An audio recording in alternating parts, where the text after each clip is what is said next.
to get started. But first of all, I'd like to introduce, and she already went around the room and introduced herself, but our Chief Executive Officer of Conservation Ontario, Angela Coleman, and it's a real honor to have you here today. Thank you for coming. Okay.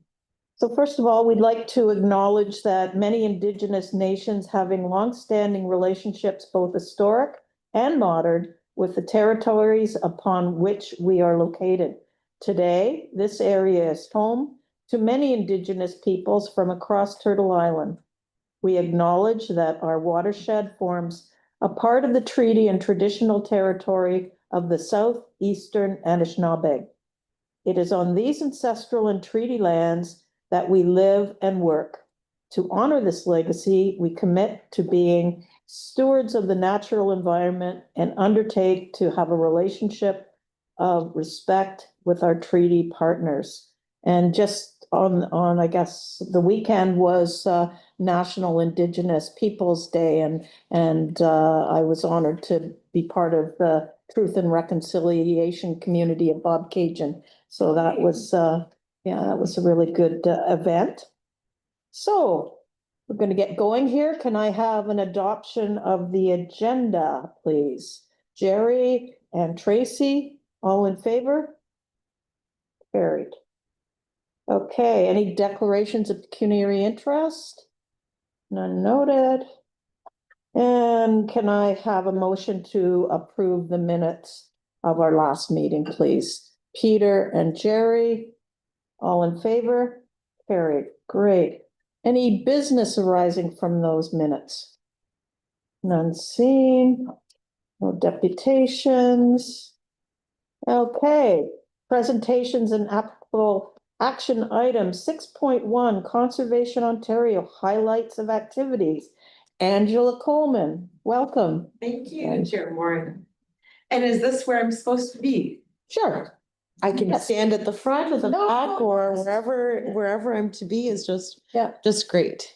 I didn't know if this was the deputation seat or if this is for other presentation seat. So there you go. Presentation. There you go, deputation. Excellent, excellent.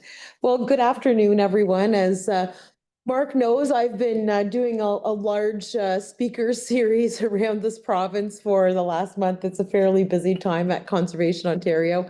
So if I lose my voice a bit, you'll know why.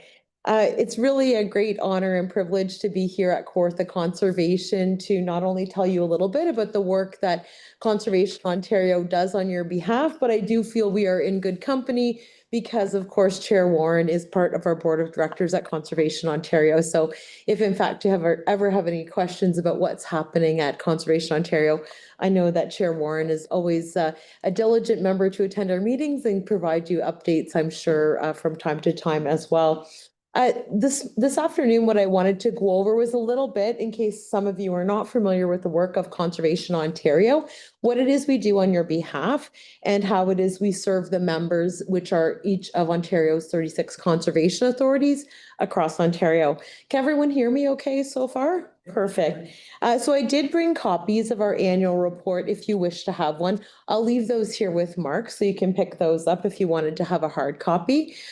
We don't do a lot of printed publications, but we do one each year, which is the annual report, which really highlights a lot of the summary of what we do each and every year. And we provide these to the membership as they wish so they can really go through and have a good record of the activities that are going on behalf of the provincial network on your behalf.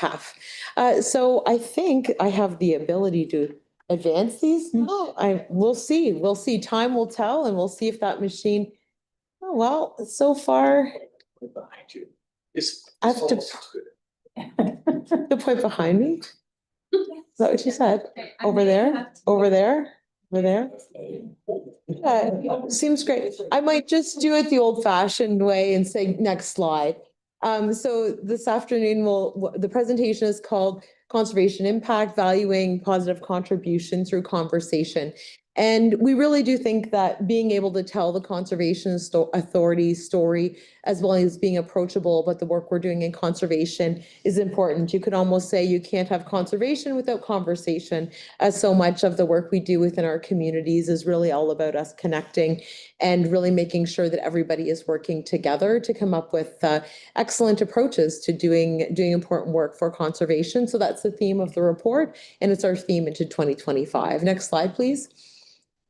So Conservation Ontario is working on behalf of the conservation authorities in the province of Ontario on those matters of common interest that help shape the policies related to conservation across Ontario. I haven't been with Conservation Ontario for that long. Before coming to Conservation Ontario, I was a general manager like Mark at a conservation authority in Eastern Ontario. I have been a CAO with the Conservation Authority for over 10 years. I'm a lawyer. I work with a number of municipalities. I was a condominium lawyer for many years. And so while I've been working effectively in conservation for a number of years, over 20, I've done a number of things, including providing advice and on governance matters and policy to the feds, the province, as well as municipalities. So I love that work. But the work that I do right now is on behalf of the network of the conservation authorities. And it's really all about making sure that the watershed organizations across Ontario are as strong as they can be. We also are governed by a board of directors. As I mentioned, Chair Warren is vice chair of our board of directors. And so there are two vice chairs, vice chair of ours, Pat Warren, chair of yours, Pat Warren. We have another vice chair, Ed McGugan from Maitland Valley, and we have a chair named Dave Barton from Uxbridge, pretty close by as well as three directors serving who are general managers, Brad McNevin from Quinte, Rob Baldwin from Lake Simcoe, and Chandra Sharma from Halton. So it's a vast geographical representation, and we try and make sure there's diversity in that as well. Next slide, please. So the business functions that we do on your behalf include, and these are sort of core headings in our strategic plan. We do policy and program development, everything from the regulations. We do work with respect to government relations on your behalf, talking to the government. These are areas that we've been really working hard to strengthen over these recent years because of some challenges we've obviously come across in 2019 through 20, and onwards, I should say. We really, are putting an active focus on these areas to make sure we have the best relationship we can have with the provincial government at this time. We do education and training, communications, corporate services, and information management and research. I'll provide some more specifics on the next slide that sort of show you the more specific value added of those. Next slide.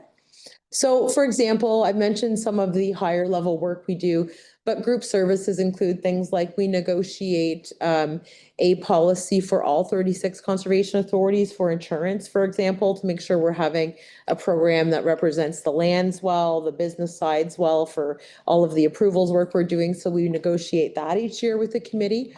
Our current broker is Marsh, and it's a pretty good plan that ensures that conservation authorities have had lower rate increases than a lot of other organizations over many years. We also do that for things like licensing. So everything from your ArcGIS type services to TerraNet if you're pulling property information and others. So we do a number of other group licenses as well. Like I said, we're also doing that group advocacy. So we'll show some examples, but we are at events such as AMO, the plowing matches, Roma. So we do that with a booth by Conservation Ontario on behalf. Of course, some individual members might come, but we are always there as Conservation Ontario on behalf of the 36 conservation authorities. We work on, and I know we'll have some additional discussion on funding opportunities we bring to the conservation authorities as a network as well. So for example, to be appealing for the federal government, we will do like a cross section of call of applications from all the conservation authorities in Ontario. Some of those you might do individually, but when the feds are looking for a bigger program, they're more interested in making sure they have a larger program or policy to pick up. So we'll do those and provide those as well. So we do that for funding opportunities. We have a series of committees and working groups across all of the different business areas that the conservation authorities do, everything from lands to regulations.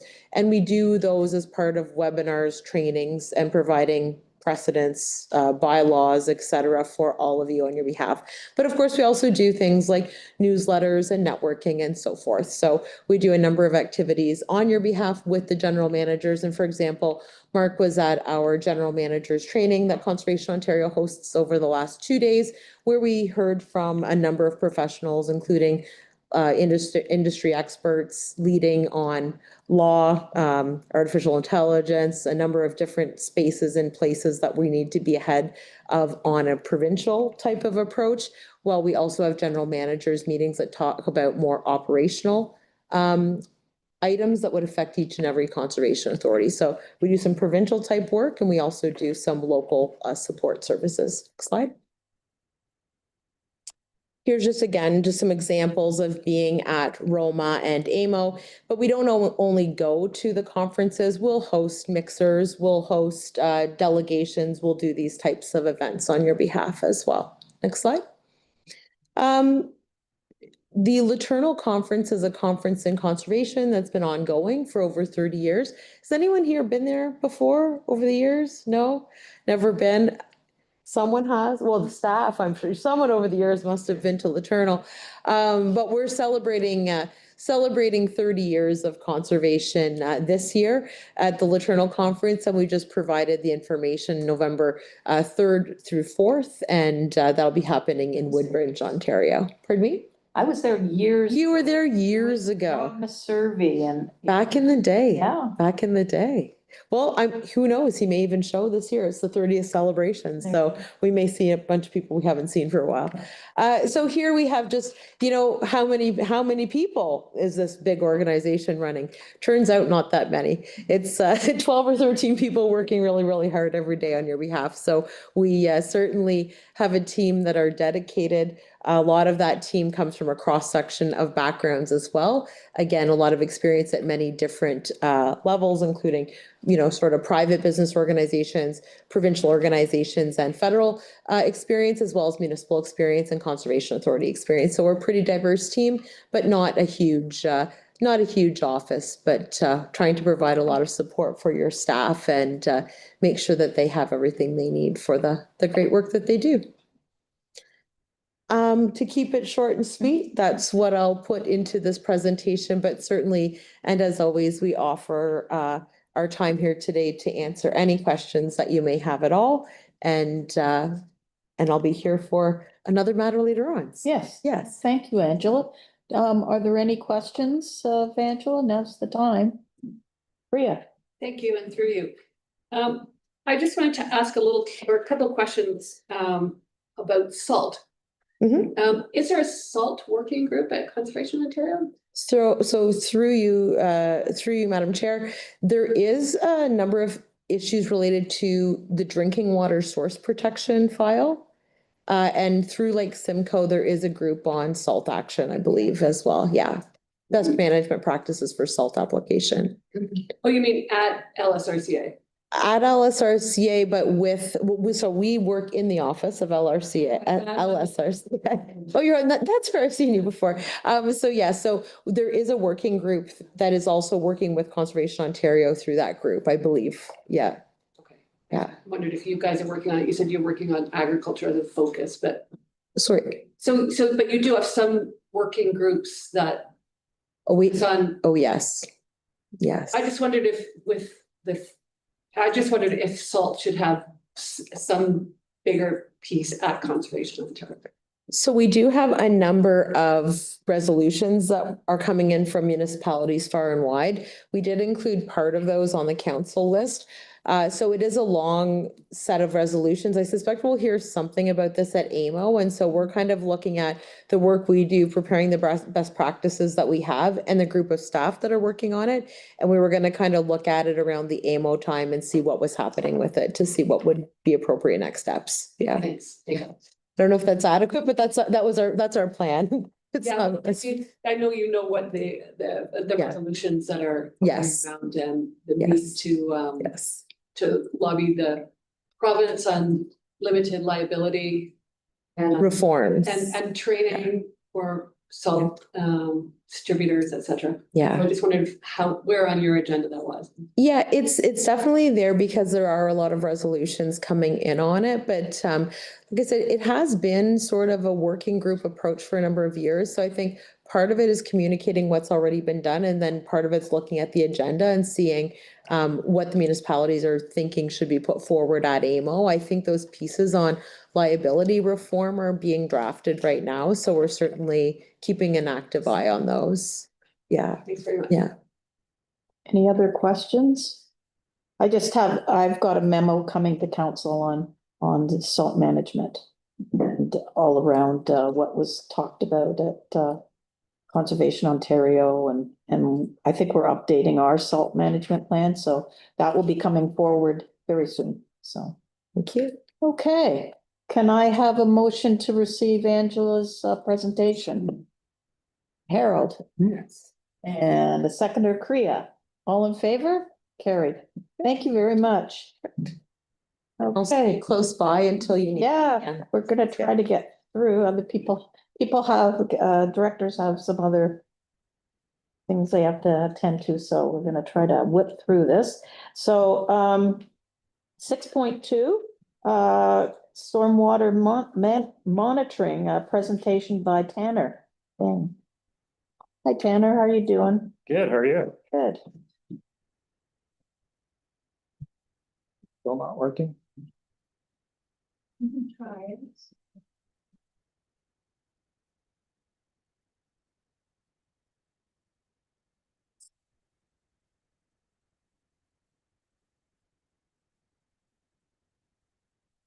Okay, let's see. Oh, that works. Oh, it works now. Oh, okay.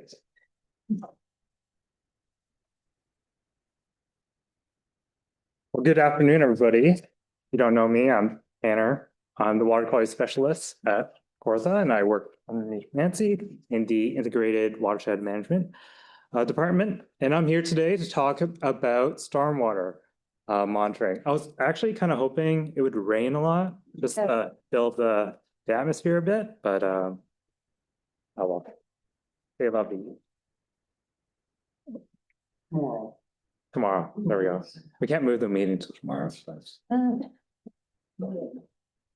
So just to give a bit of background, the stormwater monitoring program is underneath the overarching City of Kawartha Lakes Lake Action Management Lake Action Implementation Plan. And that is based on the previous lake management plans that we have for our core lakes. And all of those lake management plans have indicated that the urban areas do have some influence on the quality of the lake in our area. So what is stormwater? Well, stormwater is the water that comes from storms, but also comes from meltwater. So I like this graphic from Lake Simcoe, which shows that in kind of like a more natural area, you can see that much of the precipitation or rain or meltwater that goes onto the landscape, a lot of it is absorbed and it goes into the ground, in which some of us draw our drinking water from. And then about 10% kind of goes into the nearby watercourse, lakes, creeks, rivers. But when we start to build upon that landscape, we kind of, with the same amount of water, now that gets concentrated because it can't go into the ground, it gets concentrated into pipes that we directly discharge into the watercourse. So around 55% of that water goes directly at a really rapid speed into the nearby creeks and rivers and lakes. Now, the issue is not that stormwater is an issue, it's how much of it and what's in it that's the issue. So when we have imperviousness, we have contaminants, fecal matter, heavy metals accumulate on the surface. And when it rains, that gets absorbed into the rain and then concentrated and discharged into those sources. Now, the background about this program. So the stormwater monitoring program aims to intensely monitor the urban creeks of Lindsay. And underneath that objectives, we try to quantify the stormwater input, determine the health of the receptor. So how is the stormwater impacting the Scugog River and the things that live in it, and to identify problem areas. And that last one goes into our second objective, is to provide information for stewardship solutions. So how do we do this? Look at this question from Nancy on the side. How do we do that? What are we doing? What are we doing when we're out there? Where we're not laying in the sun, that's for sure. How are we quantifying the stormwater input? Well, we collect samples during the dry and wet periods, so we have a comparison. And then we continuously measure the water quality and water level. So I'm not out there 24/7 putting water in a jar, but we have something called an auto sampler that does that for us, and it gets triggered when it rains. So you can see, I don't know if you can see the graphic, but here are 24 bottles that are sampled one after the other during a rainstorm. And we can see at the beginning of a rainstorm, the water's pretty clear, but then it starts to get really murky. And this is spread across 6 hours after a rainstorm. So you can see that the water does get cloudy for a really long time. And we use these loggers to continuously monitor the creeks because we can't be there all the times. And here's a cool example. This is Jennings Creek, just down the road from here. Here's our lovely contract worker, Matt. He's in the stream, and see this post, we have 2 instruments there that continuously monitors the creek. And this is the same site after 30 mils have rained in a short duration. So that staff gauge, what we call staff gauge, is about 1 meter tall. So generally that creek sits around 17 centimeters, and you can see that is almost near the top. And that this device is awesome at collecting data when we can't. This is unsafe, and it can collect even when I'm sleeping. So the second objective, how do we determine the health of the receptors? So on the graphic on the left here we see all the storm outfalls that go into the Scugog. So in Lindsay, much of the urban area drains into the Scugog River. And this river is where people like to swim, they like to boat, they like to fish, they like to interact with the water. Especially the last couple of days, it's been really hot. So people who might not have AC, they might go to the nearby park underneath the shade, just try to relax. And we look at the health of the receptors by collecting water samples of the Scugog River. That only gives us a snapshot, but we also do biological surveys. So this is a pickerel or walleye, which we caught in the Scugog River. And that fish has been in the river for quite a number of years. So we can look at them as kind of like, what's the history of the river? Because we just started monitoring, so we can look into a past a bit. So number 3, we identify problem areas. We're doing this by reviewing water quality data. So we collect a lot of water samples, and we also look at problem areas by doing routine site visits. This is a picture on the right. We actually found this forming sinkhole that we, just by going to the site often, every other week, we noticed this and we brought that to the attention of the municipality by reviewing water quality data. So this is DNA. So we're able to have a lab that sequenced the DNA of E. coli, which is a fecal matter bacteria. The issue with that is that E. coli can exist in humans, dogs, gulls, animals, rabbits, deer. So identify where that E. coli is coming from gives us a better understanding of the issue. So here we have, on the left side, we have low. So this is a dry period. We can see that there's not a whole lot. And then when it rains, we see that this creek experiences not only higher inputs of fecal matter, but from more sources. So we can see it's coming from hoofed animals, no dogs, some gulls, so birds, and humans as well. What did we do last year? So this program started last year, and last year we focused on one creek. We had 13 water quality stations and 20 biological stations, and we found 2 hotspots on this creek. we found that through our routine monitoring, these urban creeks are considered marginal for water quality, but when we add in the storm samples, they become very poor. So we can see that storm input does influence the health of these creeks.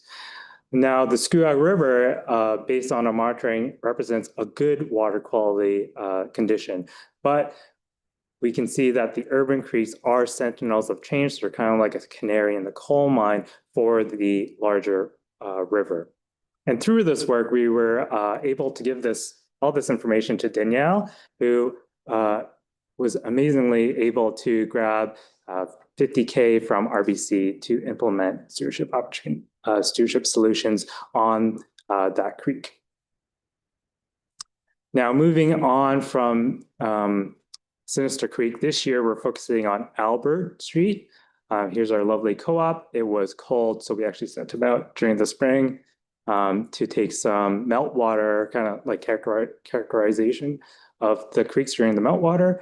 And then we established a new site on Sucker Creek, which is another urban creek in Lindsay. And this is the proposed sequence. So next year we might go to Jennings and then Distillery and then lastly Sucker Creek. I'll quit blabbing. But I want to thank Dr. Tom from McMaster, the IWM team, and the folks at City of Kawartha Lakes. Thank you, Tanner. Okay.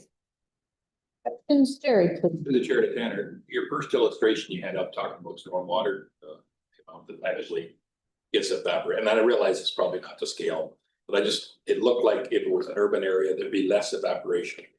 And I would have thought the other way around because there'd be more puddling and there's a lot more heat on rooftops and stuff that the evaporation might, I don't know if it's just the diagram I'm being over expecting from her. Like that one there, it almost looks like the amount of evaporation is less. Is that realistic or is that just a drawing that nobody?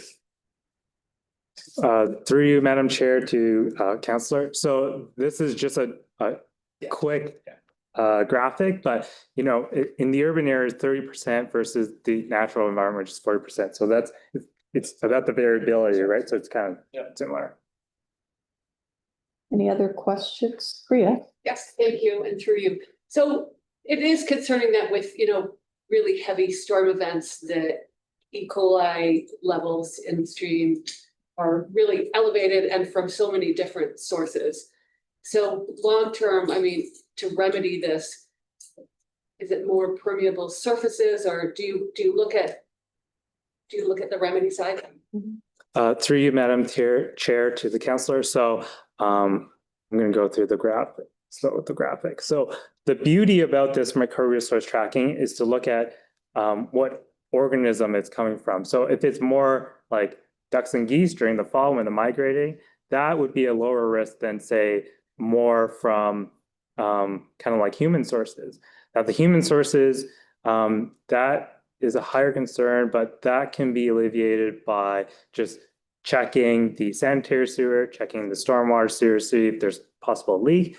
Now this can be originally from kind of like legacy issues that are known. So, but through like ruminant, so hoofed animals, this can be easily solved by stewardship opportunities like fencing, preventing cattle from entering the stream, right? And allowing buffer areas to kind of filter the fecal matter before it enters the stream. Thanks. Problem. Any other questions? I have a question. Right now, the water is really high north of us in Halliburton, which I find is really odd. Reading through other parts of the agenda, and I thought you might know why. I know Trent Severn kind of manages the water flow, but I just thought at this time of year, you think it would be a little bit lower, but it's actually super high. Through you, Madam Chair, to the chair. Is that the correct wording? Sure. Okay. Unfortunately, I don't have that background in hydrology to properly answer that. Okay, that's fine. I just thought it was an anomaly. So, yeah. Okay, great. So can I have a motion to receive Tanner's presentation? Peter and Jerry, all in favor? Carried. Great. Thank you. Enjoy the rest of your. Okay, 7.1, permits issued by designated staff, May. Christie. Thank you, Great, Hey. Madam Chair. I am thrilled to bring forward our May report on permits. You'll see we put through 32 permits over the course of the month, as well as a few revisions and some compliance authorizations as well. I'm thrilled to announce that the team was able to achieve an 84% accuracy rate or within the timelines for our calc, as well as even further up to an 88% and 100% for our provincial timelines. So I think I promised you that May would be our turning point, and May has been our turning point. And I am really excited about what I can bring to you in June as well. We are seeing a fairly consistent number of permits coming through. We're roughly sitting at about, roughly 30 permits per month, and that seems to be pretty consistent over the last couple of months. So we're seeing, lots of people out on the landscape with lots of things to do. So we're really excited that we can provide that kind of customer service to them. Great, big improvement. Thank you. Well done. Okay, any questions, Christie? Harold? Yeah, just a quick one in there, Christie, to Madam Chair, to Christie. Just I noticed that 2025-071 seemed to they've taken an extraordinary long time over. It says to workload and staff transition. Most of the other ones just seem to have taken about twice as long, which would be understandable. But this one seems to be quite long. Were there extenuating circumstances there, or what is the reason for that one being 163 days for a permit? Yeah, if you give me just a moment, I can look up that permit and give you a more detailed response, but it's likely one of those transition ones during the process of transitioning through with staff. So we didn't have a permit analyst in the last quarter of last year. And so bringing that individual on, we did have a few permits that were taking a little bit of time in order to get all of the information that we needed. And so you'll see fewer and fewer of these as time goes by, because we've cleaned up most of those, but a lot of those are basically due to that changeover in staff. I can get you more details if you give me a couple of minutes to look it up, though. It's no rush on this, whatever's fine. Okay, thank you. Thank you, Madam Chair. Any other questions? Okay, a motion that the permitting performance report for May 2025 be received, and the following section 28 permits issued by staff be received. Permits issued 2025-070, 2025-78, 2025-80, 2025-102, and permits revised 2023-109, 2024-163, 2025-035, 2025-042, 2025-068, and 2025-79. Okay, Jerry, Kriya, all in favor? Carried, thank you. Okay, so 7.2, Mark Makowski, CAO report. Thank you, Madam Chair. It's my privilege to identify a number of things that have happened over the course of the past month. And I'll concentrate on a couple of items. You can see there's a lot of items in the report. We did onboard our seasonal staff. We have 8 seasonal staff that came on board. So that's a lot of training and getting the finances all set up and making sure everyone's taken care of. We also brought on a few other staff, which are pretty meaningful, I think, for the organization. You can see a gentleman in the gallery there. His name's Rusty Rustenberg. And so it's a pleasure to have him on board. He is our new enforcement officer, compliance officer, and permitting technician. His strength, of course, is as a regulations officer. historically with Conservation Halton for a number of years. But also he's got some additional experience, over 40 years in the field, with Batchewana Bay First Nations as a consultant there. Did some other private consulting. He was recently a municipal enforcement officer with Thunder Bay, and also worked for the Ministry of Natural Resources as a conservation officer. So he kind of has the full skill set and understanding of all the things that go into enforcement from multiple perspectives. So I think it's a great kind of opportunity for us to have Rusty on with us and really take a look at some of the compliance matters that we're looking into, and of course being able to handle those with absolute confidence. So we're really excited to have Rusty on board. There's probably a few other things I've missed about Rusty, including some of the really interesting operations that he's been a part of.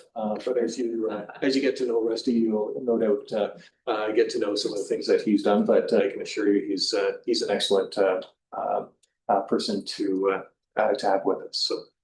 So glad to be here. So, Welcome, Rusty. yeah, thanks. Yeah. Rusty. Kind of rolls off the tongue. Yes. Classic name. And as you know, Christie's moved into the director role, where previously she was the director of stewardship and conservation lands. So happy to announce that we have two ladies in the back that you would have seen before. So Melissa Creasy, Alexander. So she's our new coordinator of conservation lands, and Danielle Marcoux Hunter, who is our new coordinator of stewardship services. So both those ladies are excellent ladies. I have full confidence in them again in their new role as coordinators, and absolutely fantastic. So of course, given that there's some opportunities internally for a couple of folks who are going to look at backfilling for their positions as well. And so we're looking forward to doing that in the next little while.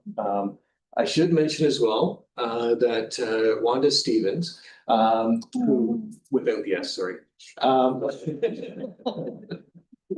35 years.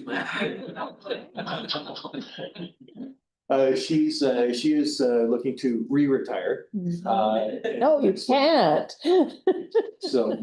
So it's been a pleasure having her, of course, on for the 33 years previous, and almost the better part of a year now for her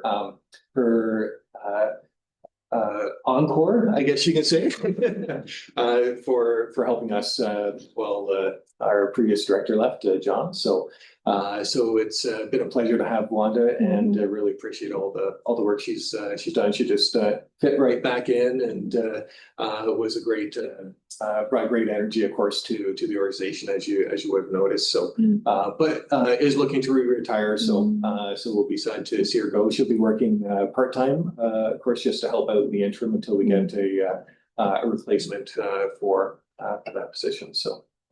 I'd like to thank Wanda for all her efforts again in the past, as well as in the past year. Thank you, Wanda.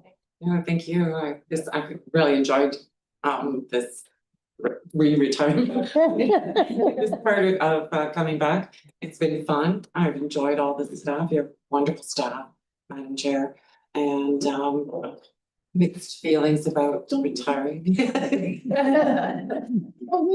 So, but thank you for the opportunity. And it's been a pleasure to serve. 3 times. Sure. No.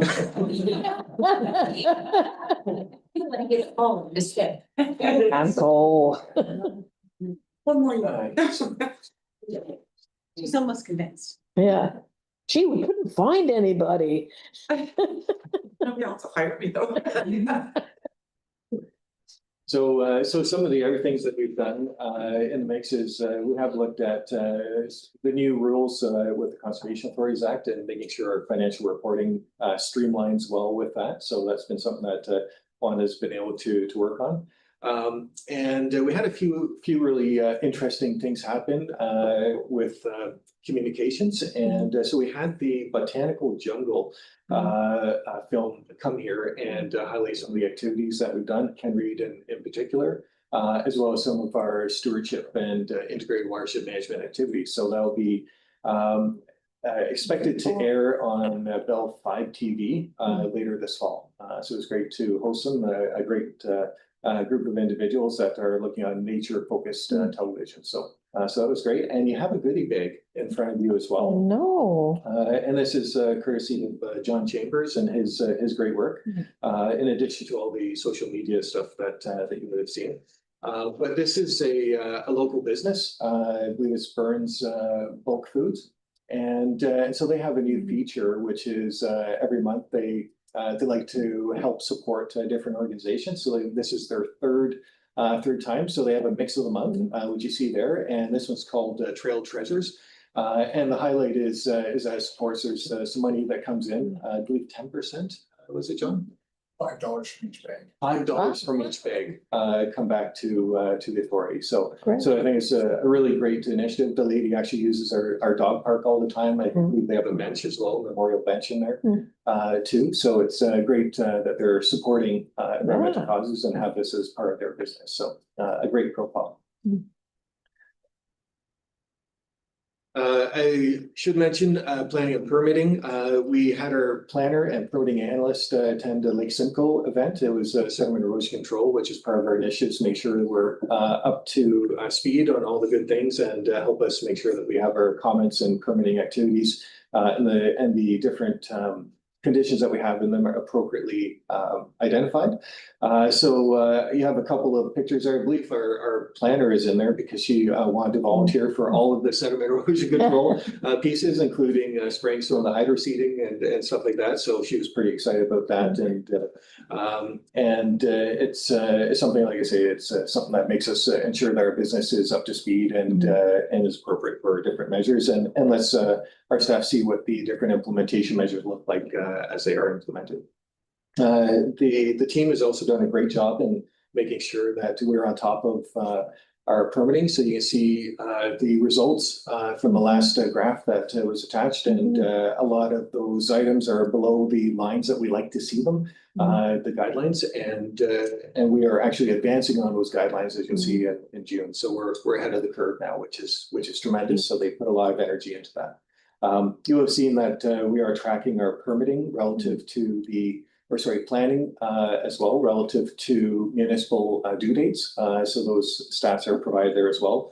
They are around 81% as well. And one of the challenges that we have right now is the engineering side of things and just trying to address all the needs of development coming in at various times. But we were able to provide 7 development reviews through engineering in the past just over a month.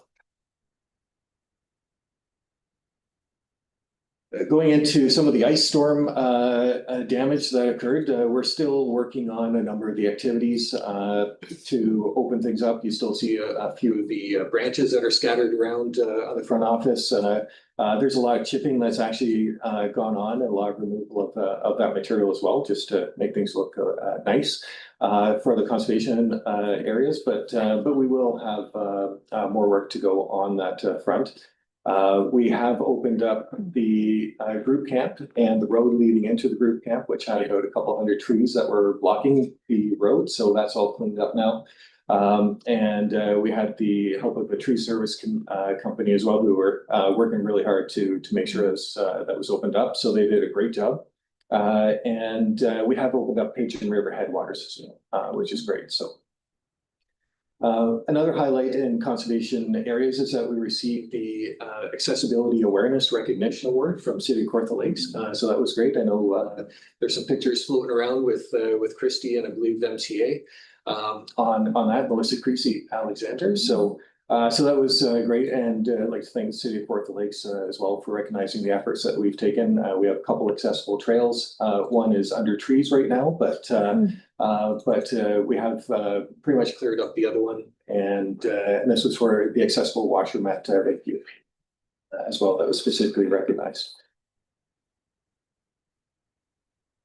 There's a lot of work that's going on as well related to the conservation areas and raising awareness of these properties and the great things that are there. And we've received some funding from the Greenbelt Foundation, which is part of their 20th anniversary grant program. And so there's going to be a series of tours that are done on various topics in the CAs, and I believe it also supports a community tree plant at Jeremy's Cross Forest as well, which is tied to our new tree planting guide on the forest, the little forests that support things. It starts with an M, ends in an I, and I can't remember what else. It has Miyawaki.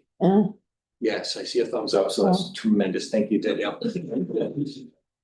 So great for them to support us on that. And of course, our forestry planting, we've exceeded our goal in our stewardship strategy by about 12,500 trees, which is tremendous. That goal is 21,000. We planted 33,480.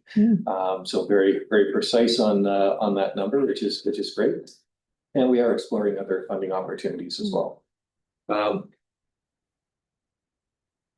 We're also doing a lot of work in in the stewardship side of things. So we have a renewed agreement with OMAFA on some of the work that we're doing with farmers. So looking at also combining it with integrated watershed management and the team there, and looking at the projects that are implemented, making sure that we can see whether or not there's an improvement in water quality as well. So that's tied with on-site sampling as well, which is really important, helps demonstrate the value of those benefits.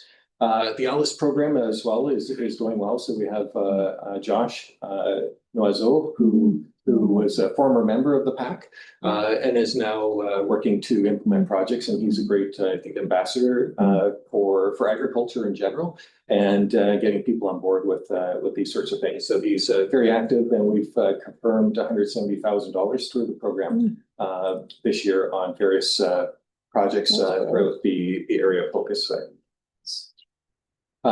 There's some great leveraging statistics in terms of available funding as well through our water funds in both Scugog and City of Kawartha Lakes.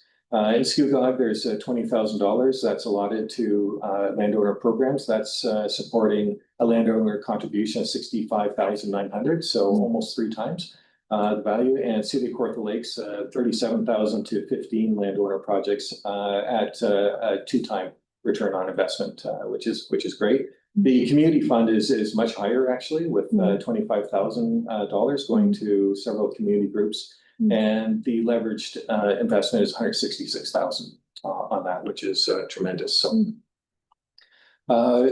Tanner did mention earlier the $50,000 that was secured through RBC, which is great, and that's a good work that was done by Tanner in the stormwater monitoring, and that identified a couple of problem areas that would use a little bit more care, and so RBC has supported something that's called like the step program with LID technology, but it's a smaller scale than some of the programs that are offered in the urban areas, but very similar in that you bring the community together to solve the problems that are there and recognize the opportunities.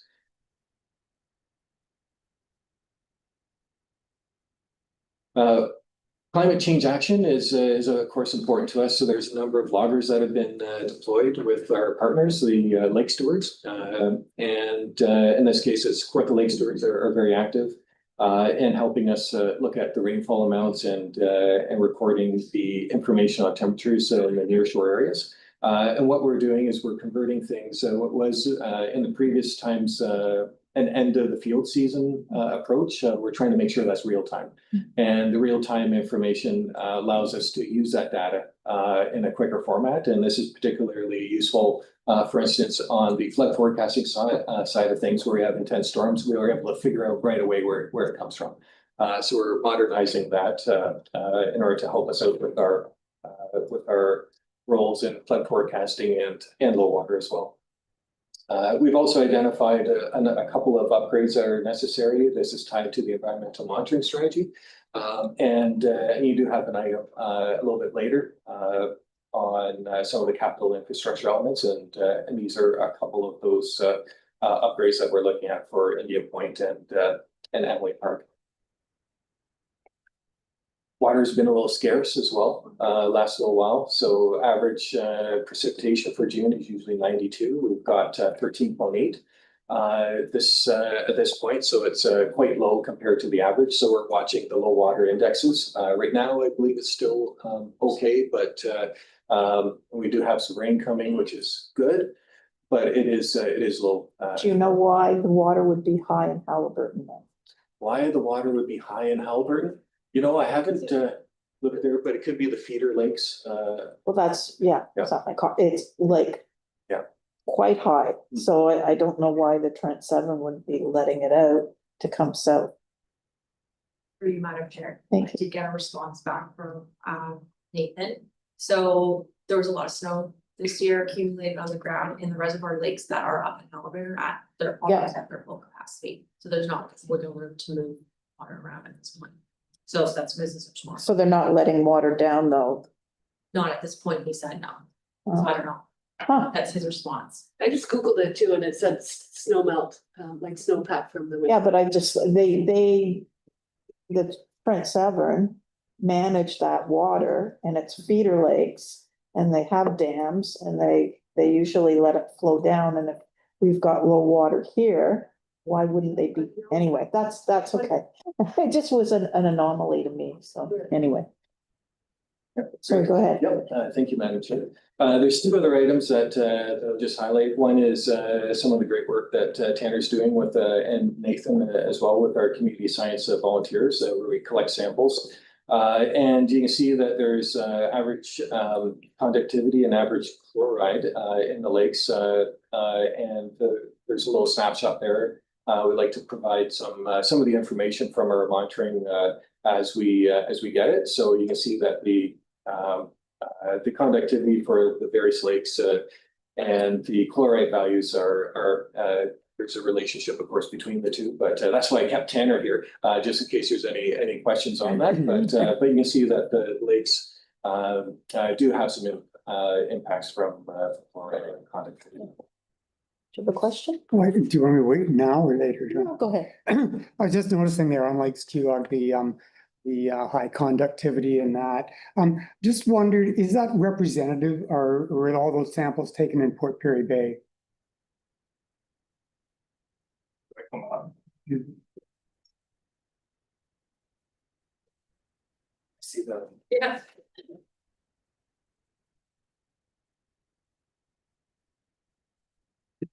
Okay. I should mention that this is Nathan's program, so Tanner, of course, is on the hot seat. Okay.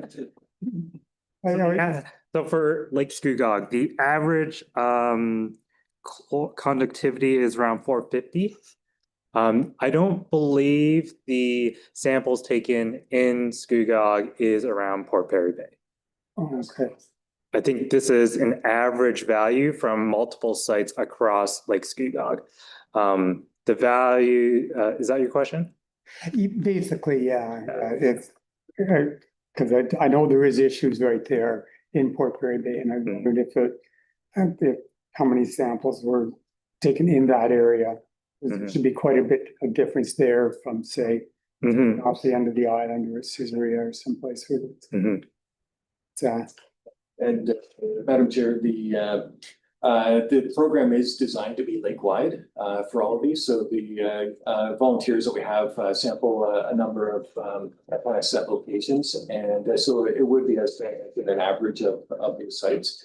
And so what it does demonstrate is that there is more chloride, essentially, more conductivity in the lake itself as a whole. So I think that's it's interesting, of course, because Lake Scugog is a watershed, a little different from the rest of the lakes, which receive water from other places. And so in some ways, Lake Scugog is a canary in a coal mine kind of scenario, where you get kind of see the effects of whether it be urbanization or in this case some chloride impacts. The lake is really on its own in terms of being able to deal with the issues at hand.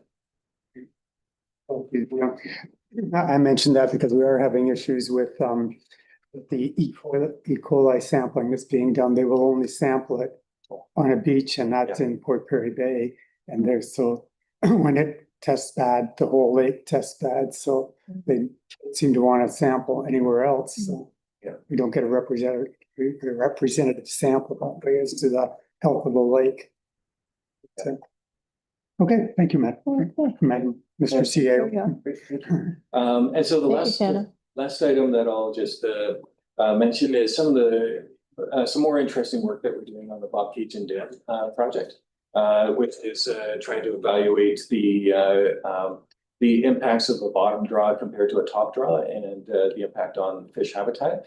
So we highlighted some of the drone technology that we're using in order to assess the habitat of underwater structures. And this one is now using our fish finders, and it's there's different technologies that you can apply looking out and down from the fish finder in order to figure out where structures might be for habitat, stuff that drone can't get. You know, it can get a top down, but it can't get a side across. So this is some more results from that project, which show some interesting results. And yeah, it's an interesting technology to use, and might be valuable in other work that we might do in the future, but certainly valuable for assessing, in this case, the fisheries impact of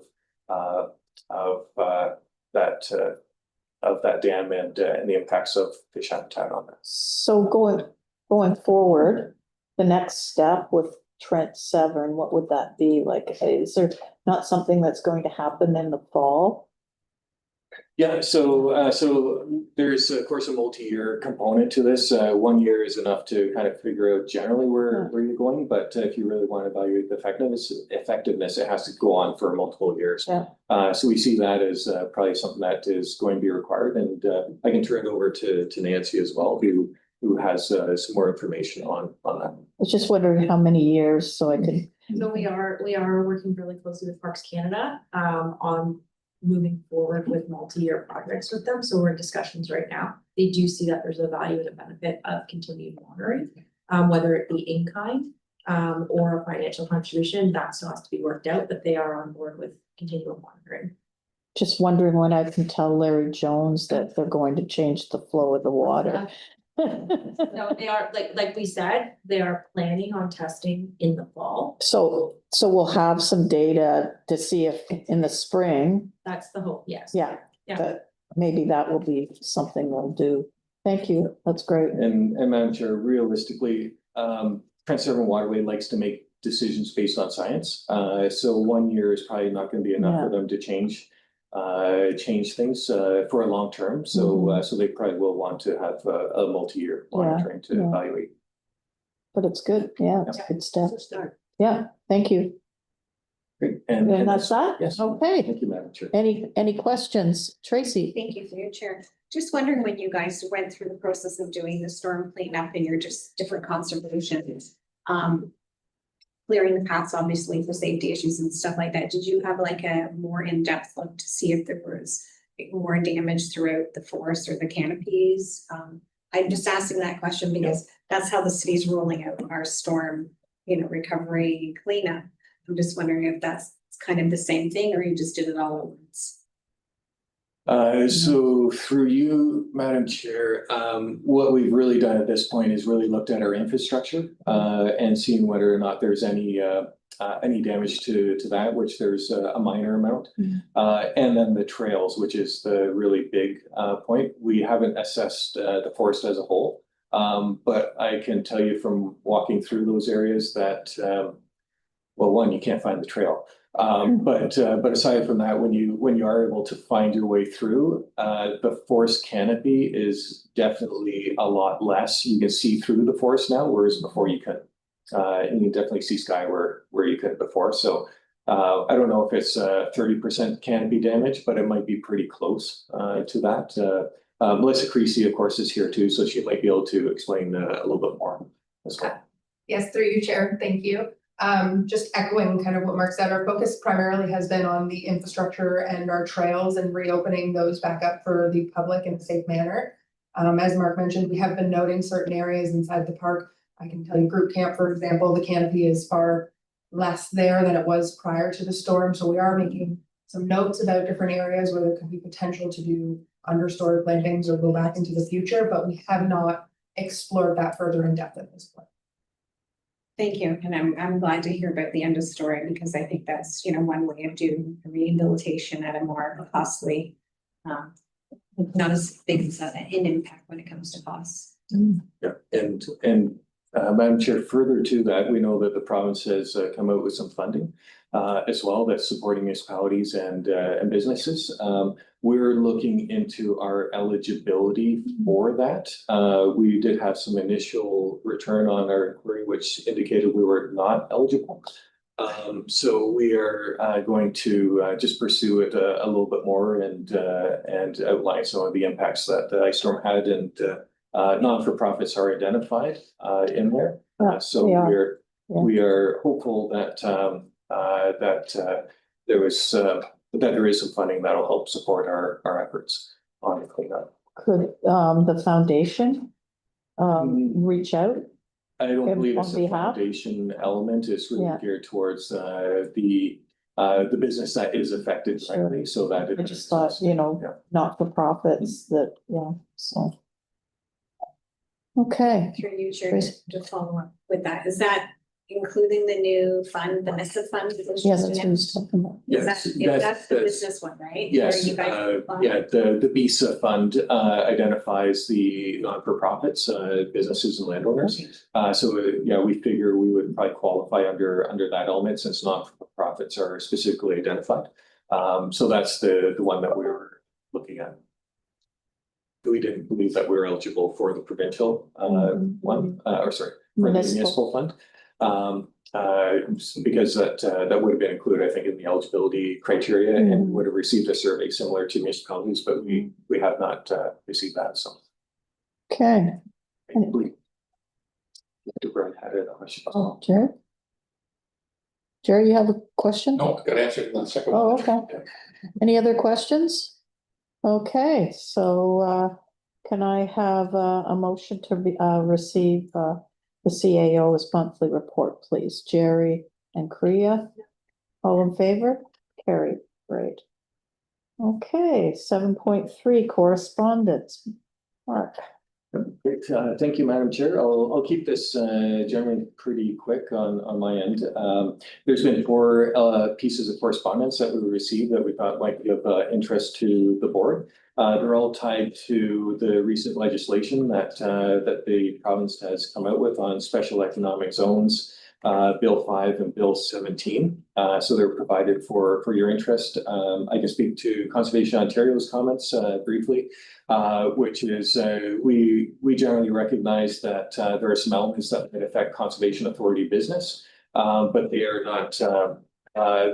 The elements aren't well defined, so we just that natural hazards and source protection are important elements to consider in their determination of what special economic zones are, and in the management of development in general. And that is something similar to the Durham region and Parry Sound as well, which really are geared towards tied to making sure that these areas are feasible for the long term and don't erode protections that are already in place, whether it be an ability to follow up on an enforcement side of things, as well as the environmental side, which of course municipalities are responsible for. So it ties in with some of the changes to the natural heritage side of things that they're really going to change here. Yeah, and just to let you know, which I told you just before our meeting, is that City of Kawartha Lakes unanimously supported a memo from myself and Councillor Doble on reaching out to the province to have another thought on what they're doing. So I was very pleased that it was unanimous, and so we're there also. Yeah, so I really truly believe that it's the municipalities that can make environmental change. I'm part of the climate caucus for Canada and Ontario, and that was the gist of what we talked about, is that comes on to municipalities now. It's really important. Peter? Yeah, we also had a bill on Bill 5. Yeah. And our slant was that we were supporting Curve Lake. Curve Lake? and they're concerned about Indigenous comments. And Councillor Doble actually had that in the first part of the memo too. He talked about Indigenous, not reaching out and to Indigenous groups. Yeah, so anyway, that's good. Okay, so that's not good, but I have a motion to receive that correspondence, please. Okay, Kriya, Tracy, all in favor? Carried, great. Okay, we're on to 8.1, travel reimbursement for personal use of vehicles. Wanda Stevens, without an S. Thank you. I'm bringing forward for your consideration an adjustment to the travel rate for vehicles used personally on the business. So the current travel rate is 50 cents and it has been that way since 2009. And you can see in the chart below that in 2009, our rate being 50 cents was competitive with the CRA rate of 52. But we've kind of gotten out of that level of comparison. CRA is 72 cents and we're 50 cents. So I did provide some rationale for adjustments to this, which, you know, rising costs are certainly one of the major factors. But it, you know, we really should be demonstrating reasonable compensation for personal assets being used on behalf of our business. When I look at the financial impact, I don't feel it's impactful for 2025. It would be about $900. You can see in the chart here how we use that travel rate. There's 3 categories: the board of directors, the SPA, and the staff. And so the cost difference in a year would be $1,900, but that's spread out between different projects and programs as well. So in conclusion, what we're asking you to consider is that the rate change be effective July the 1st with the CRA rates, and that we establish a policy to change these rates each year in coordination with the CR rates that are established each fiscal year. That would minimize these long gaps and this overlooking of things like that. And that would be my fault. Okay, thank you for that. Wanda, any questions of Wanda?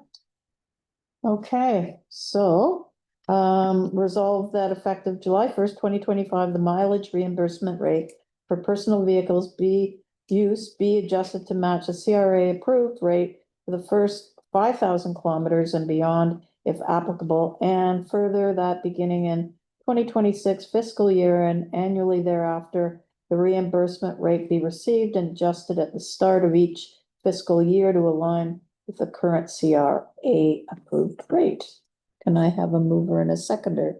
Peter and Tracy, all in favor? Carried. Okay, and we're on to 8.2 and Wanda again for tangible capital asset acquisitions. Thank you, Madam Chair.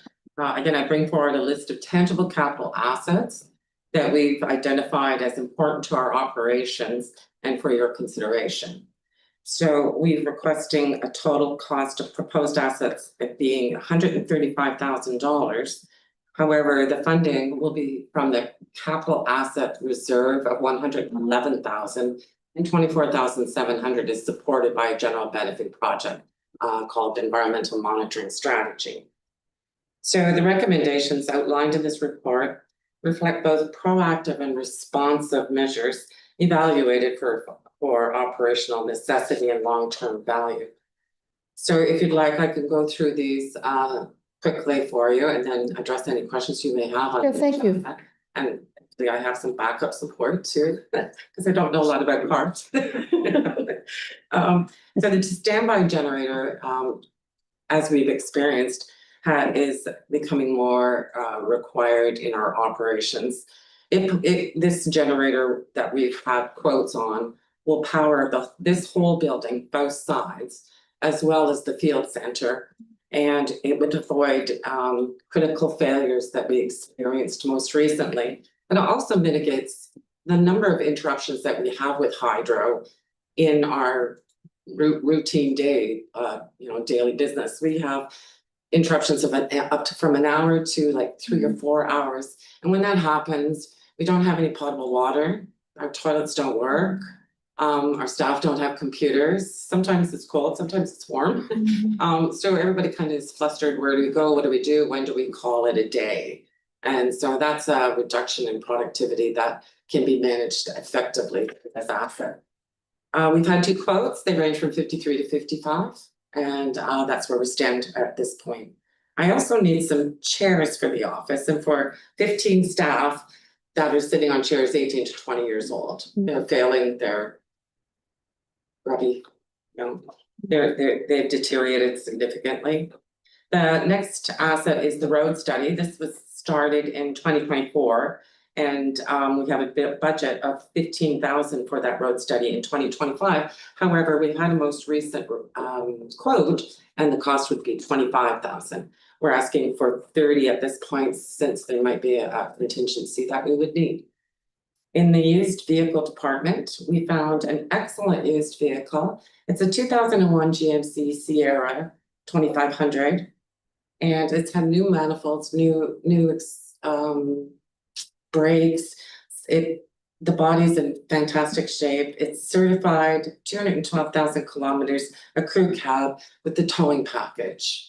Also has these boxes where our staff could put the tools so they're not stolen when they're in the forest and the truck is outside in the parking lot. So that is a request of $10,000. The parking meter here at Kenry Conservation Area has failed in certain aspects, and we can't get it upgraded. We have to buy a new one or lease one. Really wasn't an option either. So the purchase of this parking meter, which will give us more services, is $20,000.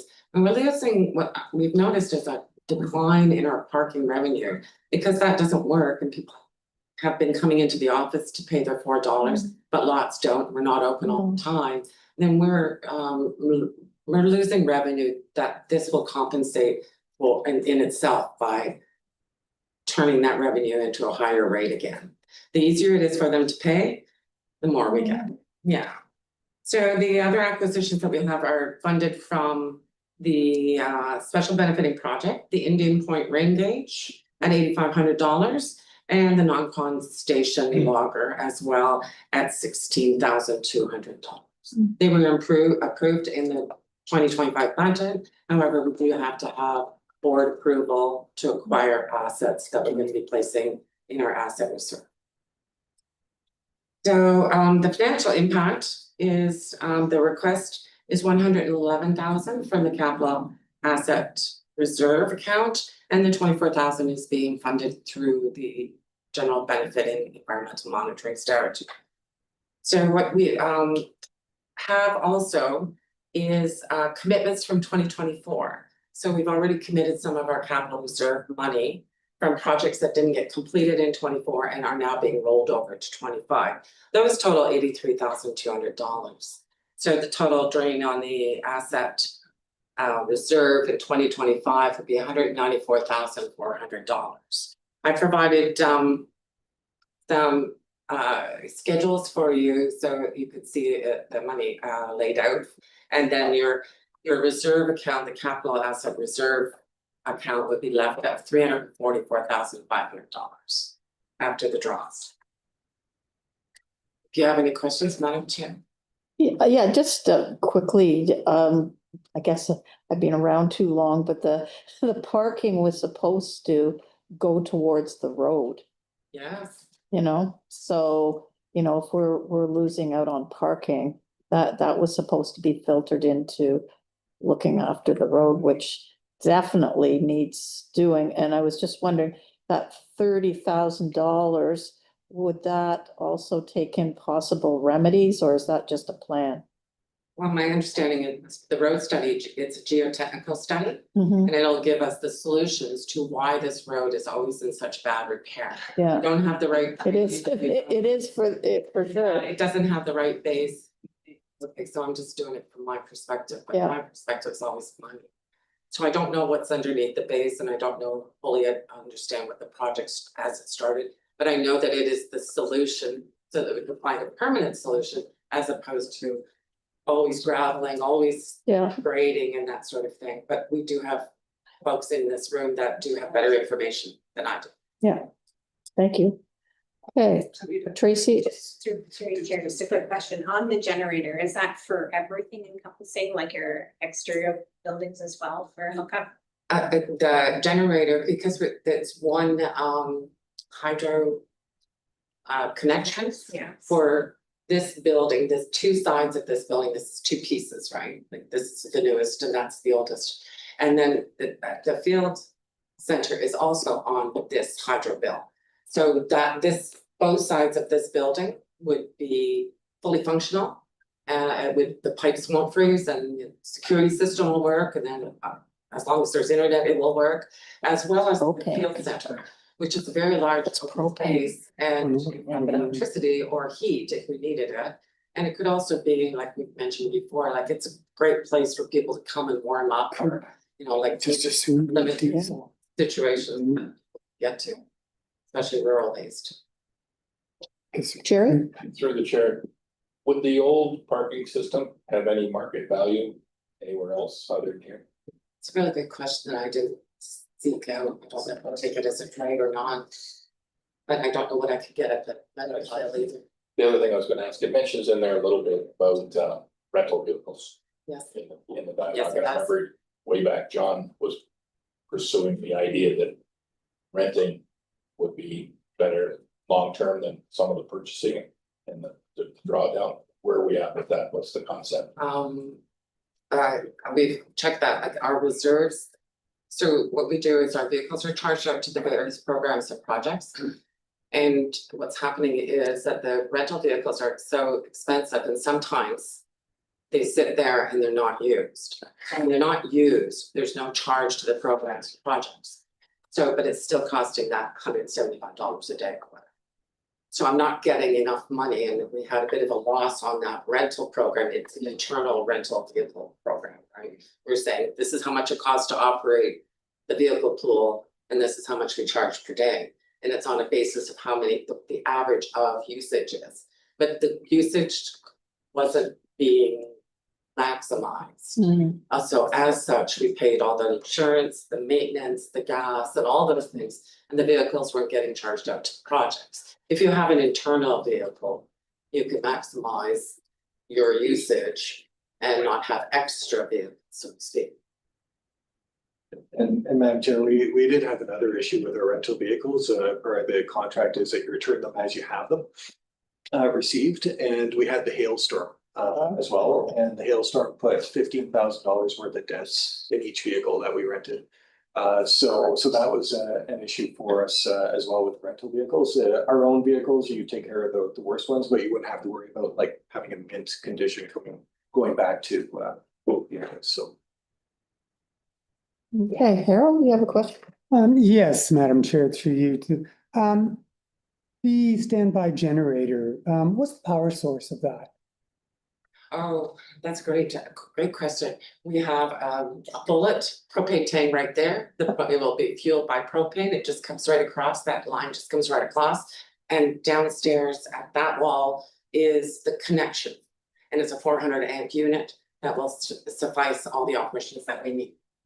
Okay. So how big is the tank? Because of the propane, Oh, we have a bullet out there right now. It's like like a a big one. big, huge one. Okay, Yeah. right, got bullet, big, right. So it What's has, it called?